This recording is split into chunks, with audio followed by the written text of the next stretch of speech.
नमस्कार दोस्तों, ये कोई सुपर हीरो की कहानी नहीं है। ये उन लोगों की कहानी है जिनका नाम इतिहास की किताबों में नहीं मिलता। एक ऐसे सिपाही की कहानी जो जंग लड़ते लड़ते ये समझ गया कि असली दुश्मन वो नहीं जो सामने खड़ा है, बल्कि वो है जो दूर बैठकर जंग के फैसले करता है।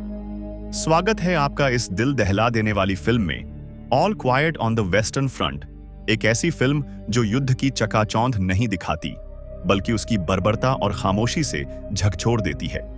फिल्म की शुरुआत होती है साल 1917 में, जब जर्मनी के एक छोटे शहर के स्कूल में नौजवान लड़के पॉल, क्रेमर, जादेन और लुडविग देशभक्ति से भरकर सेना में भर्ती होने का फैसला करते हैं। उन्हें लगता है कि युद्ध उनके लिए एक रोमांचक साहसिक अभियान होगा, एक ऐसा मौका जहां वो बहादुरी दिखा सकेंगे, पदक जीतेंगे और अपने देश के लिए अमर बन जाएंगे। लेकिन सच्चाई इससे बहुत अलग थी। जैसे ही वो फ्रंट लाइन पर पहुंचते हैं, उन्हें एहसास होता है कि असली युद्ध क्या होता है। बारूद की गंध, चीखों की गूंज और मिट्टी में दबे लाशों के ढेर। पॉल को जो वर्दी दी जाती है, उस पर किसी और का नाम होता है। जब वो पूछता है तो जवाब मिलता है, गलती से रह गया होगा। लेकिन असल में वो वर्दी किसी ऐसे सैनिक की थी जो पहले ही मर चुका था। ये एक इशारा था कि यहां इंसानों की कोई कीमत नहीं, हर कोई बस एक नाम, एक संख्या है। पहली लड़ाई में ही उनके दोस्त लुडविग की दर्दनाक मौत होती है। उसकी आंखों में डर था और मौत की खामोशी ये देखकर पॉल की मासूमियत पूरी तरह टूट जाती है। दिन बीतते हैं और पॉल धीरे धीरे उस नर्क में ढलने लगता है। अब उसके चेहरे पर डर नहीं, बल्कि थकावट और खामोशी होती है। ट्रेंचेस में जिंदगी एक जानवर जैसी होती है, कीचड़, जुएं, भूख और हर वक्त मौत का डर। खाना इतना कम मिलता है कि एक उबले आलू को कई लोग बांटते हैं। वहां उसका सामना होता है केजिस्की से, एक सीनियर सैनिक जो पॉल का मार्गदर्शन करता है। केट उसे सिखाता है कि कैसे जिंदा रहना है, कब छुपना है, कब भागना है और कब लड़ना है।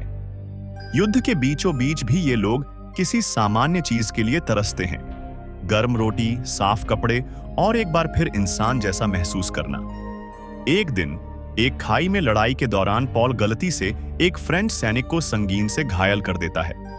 वो आदमी तड़पता है, चिल्लाता है, लेकिन कोई मदद नहीं।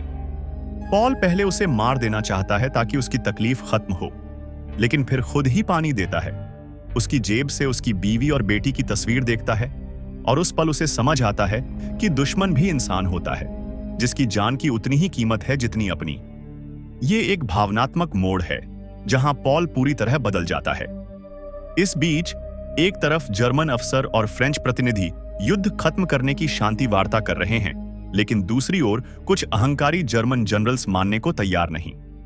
वो अपने सैनिकों को एक आखिरी बार लड़ने का आदेश देते हैं, ये जानते हुए भी कि युद्ध बस कुछ घंटों में खत्म होने वाला है। ये सत्ता का सबसे क्रूर चेहरा होता है, जहां जवानों की जिंदगियां बस एक खेल बन जाती हैं। इस आखिरी हमले में पॉल और उसके बचे खुचे साथी दोबारा फ्रंटलाइन पर भेजे जाते हैं। एक एक कर सब मरते जाते हैं। केट भी एक गोली का शिकार हो जाता है और जब पॉल उसे उठाकर मेडिकल टेंट लाता है तो डॉक्टर बस कंधे उचकाकर आगे बढ़ जाता है, क्योंकि एक और मौत उनके लिए बस रूटीन बन चुकी होती है। पॉल अब पूरी तरह टूट चुका होता है, लेकिन फिर भी लड़ता है। और जैसे ही घड़ी में 11 बजते हैं, मतलब युद्ध विराम का समय उससे बस 1 मिनट पहले, एक गोली चलती है और पॉल वहीं गिर जाता है। फिल्म खत्म होती है उस खामोशी के साथ जो युद्ध के बाद आती है, और स्क्रीन पर लिखा आता है कि लाखों लोग इस युद्ध में मारे गए, जिनमें से कई के नाम कभी किसी रिकॉर्ड में नहीं आए।